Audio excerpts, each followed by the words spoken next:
Is he the GOAT? Who knows? Kept taping a schooner glass to his hands. Like, things were ruthless back then. It was great. You're accountable. Not Matt Rogers. Ryan Cross? Not Ryan Tamana Cross. Tahu. Well, no, I'm sure he was a great coach, but they didn't win. 3, 2, 1, go James. Thank you, Matthew. Yes, welcome to Codehoppers. Proudly brought to you by the team called Coco and also in association with World Rugby. What is this little show? Well, we are talking about all of the greatest athletes to ever jump between rugby league and rugby union. There have been plenty that have been able to do it. We've spoken through Sonny Bill Williams, Brad Thorne and Sammy Burgess. Today, gents, we got to Australia. It's finally an Aussie. Yep. A guy that you three all played with. Take a guess. He was on the Matt wing. Rogers. Not Matt Rogers. Ryan Cross? Not Ryan Tamana Cross. Tahu. Not, these are all great guesses. Sikorsky? Lote Tuqiri. Lote Tuqiri. The Dark Shark. Sorry? The Dark Shark. Not sure. Okay, he was, an amazing rugby league player. Brisbane Broncos, got a title with them in 2000, won a couple of State of Origins for Queensland, was always crazy fast on that wing, also won a title in 2014 with the Rabbitohs as well on the wing. Then obviously went across to rugby union, played at the Waratahs, you remember, and then joined the Wallabies. Yeah. Gentlemen, take over. This is where, well, definitely you, Matt. You're in that 2003 side with Lottie. Yep. What was he like to play with? I love playing with the Dark Shark. I think he, probably from his league background, he just loved to compete. He loved the physicality. I remember one game against South Africa in Perth. Could have been even Swoop's debut, maybe. Did Shark start that game? Yeah, I'd say he would have, yeah. Yeah. Anyway, it was one of those games in Perth. I don't know if it was that year, but we kept getting ball at the front. And so if you win the ball at the front of the line out, you've got all the back rows coming, putting a lot of pressure on the 10. So then I just had to play him into a brick wall. And each time I'm like, sorry, Brizzy, if we win it at the front, like, you're up again. And he's like, no, I love it. Just keep getting it. Get me into the game. Like, to have someone like that loves the physicality. I know I'm throwing him into a brick wall, but he still wanted to compete. He's just a good teammate to play with, but also had great fun away from the field. Yeah. I mean, he had great energy, Lottie. Like at training, in and around the team environment, he was always good. But I think just as an athlete as well, like, he was phenomenal. Like the top end speed, his footwork, his power in the tackle, his ability in the air. We saw that in 2003, the crossfield kick over Jason Robinson gets that try. Lottie was a great player. I mean, both of us were sort of young wingers at that time, and having Lottie there as a bit of a guy that can just lean on his experience, not just in terms of, because at that point he's probably pretty fresh in rugby. I sort of started in 2004, and he'd only been there a good sort of 12 to 18 months. But just as a professional, as a competitor, as someone that just didn't shirk anything. Like, even there were times he could feel the general pulse of the group, in a team huddle out there in the field, and he'll come in and fire the boys up, and he's just got that good energy. And I think for a number of times we really fed off that. Yeah, I reckon the biggest part what you fed off was his ability to compete. Like, he just loved the contest. I remember as a winger, like, you can have all those attributes as a winger, but if you don't have the ability or the desperation to finish, like score a try, he just loved to finish. He leveled up every time he got closer to the line. And I remember kind of when I was embarking on my career, early days, talking maybe 2005 when I debuted, the old man kind of got into me with a bit of feedback saying I needed to be a bit more selfish, like Lottie. Not in terms of selfishness, how you'd probably perceive it, but in terms of going to look for the ball. Like, he was hungry to get his hands on the ball. Like Gitz just mentioned earlier, loved it. Loved the contest, loved carrying the ball. And, there was no one better to do it, really, in terms of a Codehopper from league to union as a winger. He loved to talk a lot on the field too, like opposition. He loved that side of it. So if you ever played him, I'm sure these boys would have been the same.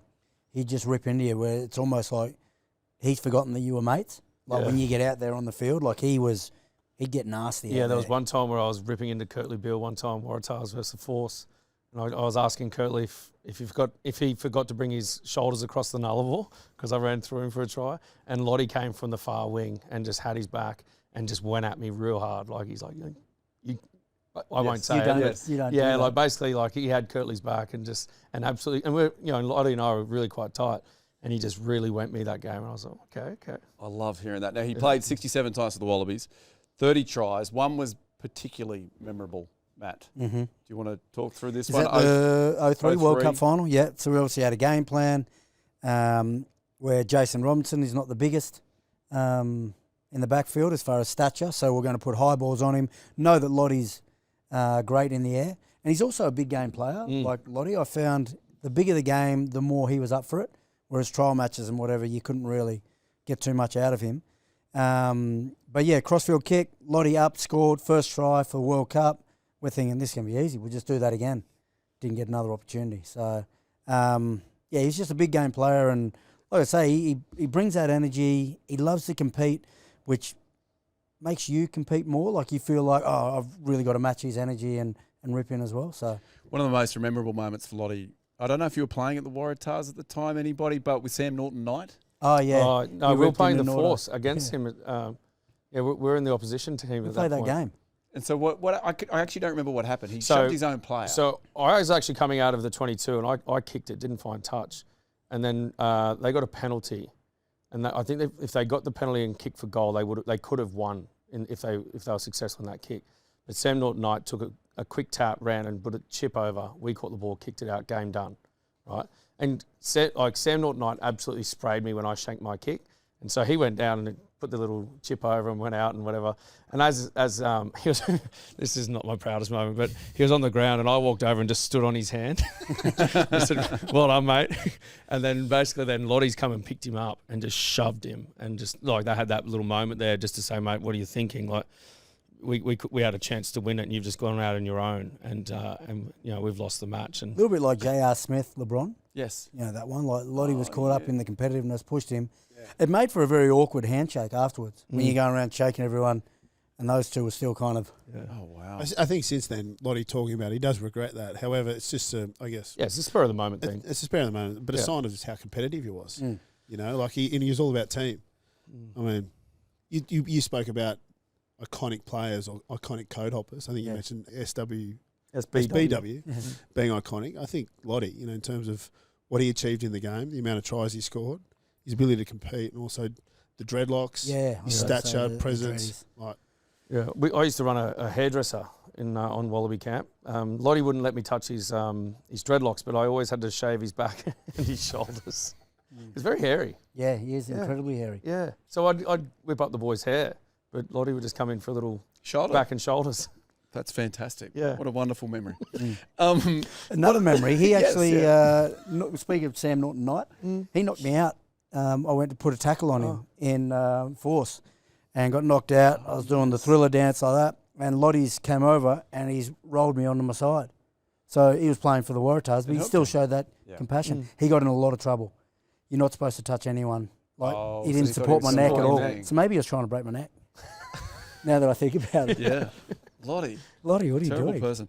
What a time for Australian rugby though when we had Lote on one wing and Wendell on the other. And in some games, Matty Rogers at fullback. Yeah, just the three.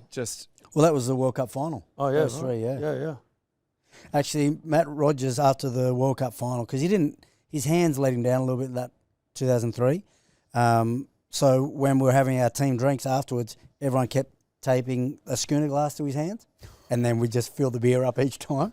Like things were ruthless back then. It was great. You're accountable, don't you reckon? Yeah, I much prefer that than what it's come to now. Current rugby league, if you could steal a winger, who would you take? Oh, I think we've just stolen him. Mark Nwangani Tuase, probably. I think so. He just got winner of the year. Yeah. Did great things in his first year. Yeah. Absolutely. There you go. Good answer. All right. Hey, that was Lote Tuqiri, another Codehopper, very successful and a great player for the Wallabies. Watch again next time for another Codehopper, which is going to be another Aussie Wallaby. Somebody give me one. Cuckoo!